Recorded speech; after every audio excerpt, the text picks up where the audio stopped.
Olá, tudo bem? Como estão passando, turma da Educação de Jovens e Adultos da fase 1 e 2?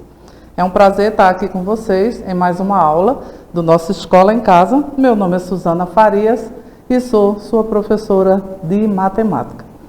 Espero que você goste da aula de hoje. Bem, durante todas essas aulas de matemática que a gente sempre tem trabalhado aqui, o importante é saber que a matemática faz parte da nossa vida e ela nos ajuda a efetivar a nossa cidadania. Hoje nós vamos conhecer um pouco do sistema monetário brasileiro, um pouquinho da história para saber até onde nós chegamos com o nosso dinheiro e a história dele, quem criou ele, como ele começou aqui no Brasil. Então, eu te convido a aprender um pouco mais sobre ele. Vamos lá? Nossa aula 15, Sistema Monetário. O Brasil já teve várias moedas, né? Cortou muitos zeros e seu valor. No início, as trocas se davam por meio do tradicional sistema de escambo. Haviam trocas de mercadorias, que podia ser algodão, açúcar e fumo. As poucas moedas eram cunhadas em Portugal. O açúcar já teve valor de moeda. Assim, 15 quilos de açúcar ou uma arroba de açúcar branco foi fixado em R$1.000 e o mascavo em R$640 e as outras espécies de açúcar em R$320. Mas de onde vem esse termo réis? Que nome é esse? Que moeda é essa? Vamos em frente. As primeiras moedas cunhadas no Brasil surgiram durante o período da ocupação holandesa no Nordeste. Eram de ouro ou prata e eram quadradas, feitas nos anos de 1645, 1646 e 1654. Tinham um valor de 3, 4 e 12 florins. Vamos lá, vocês vão entender bem. Traziam alguns símbolos nela e o ano que ela era fabricada. 40 anos depois, o Brasil passa a ter moeda própria, com a criação da primeira Casa da Moeda em 1694 em Salvador. O primeiro padrão monetário adotado foi o real, que é plural de réis. Então aí você já passou a entender por que é que alguém falava R$2, R$1.000, porque vem da palavra real. Com a descoberta de ouro em Minas Gerais, ficou mais vantajoso transferir a Casa da Moeda para o Rio de Janeiro. Por volta de 1724, haviam 3 Casas da Moeda, uma na Bahia, uma no Rio e a outra em Vila Rica, que atuou até 1735.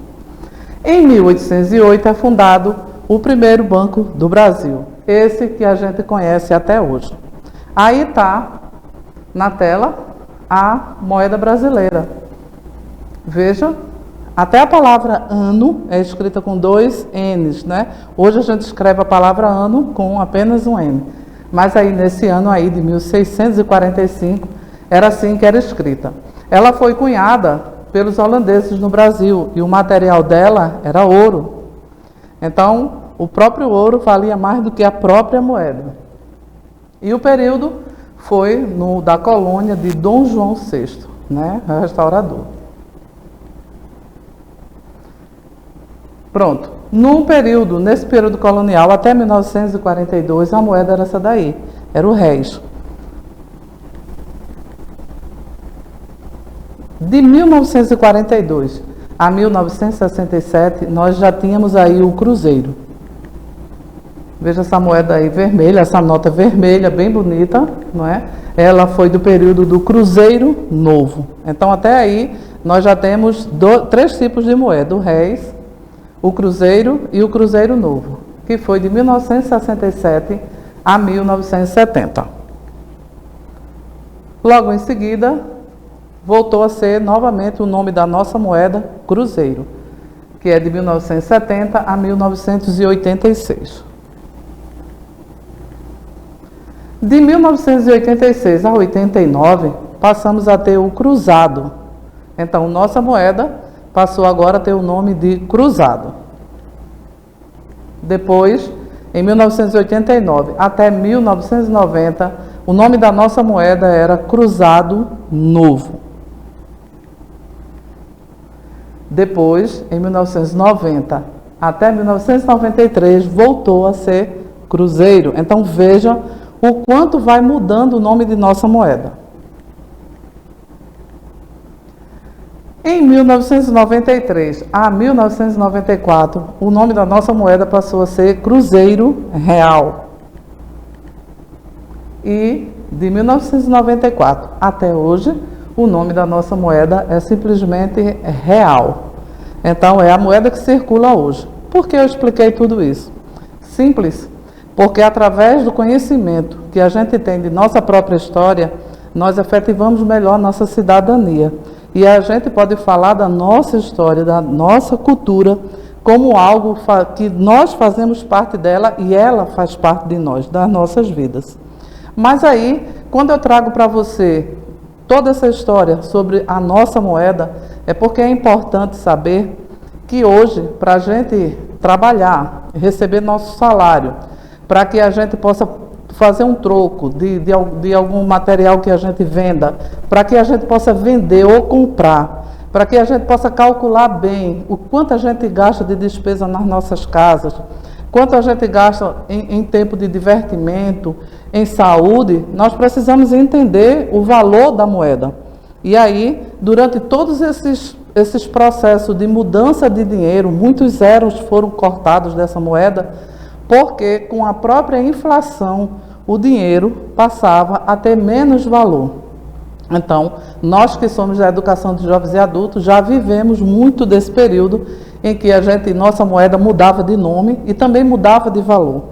Não é? Muitas vezes o nosso salário passava de milhares, né? Ganhávamos 100 mil reais, 100 mil cruzados, não é?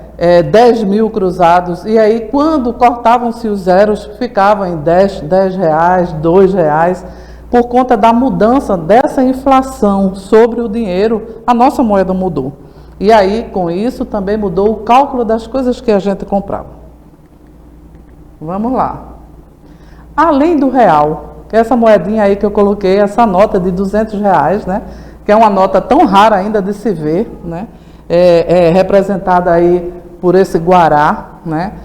No nosso país não circula só o real, né? Circula algumas outras moedas que também faz parte da nossa realidade de vida, que esse aí é o euro, e também circula o dólar.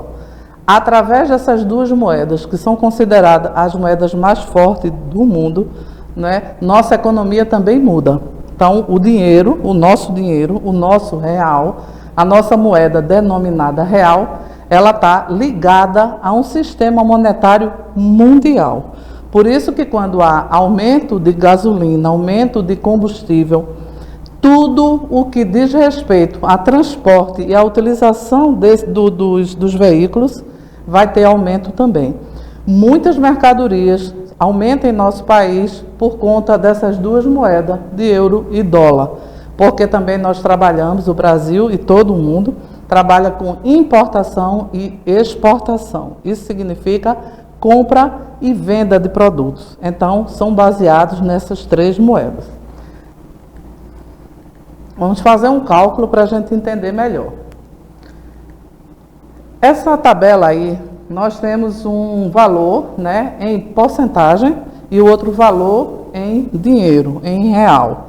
Né? A gente está vendo aí que de R$ 1.100, 10% de R$ 1.100 é exatamente R$ 110.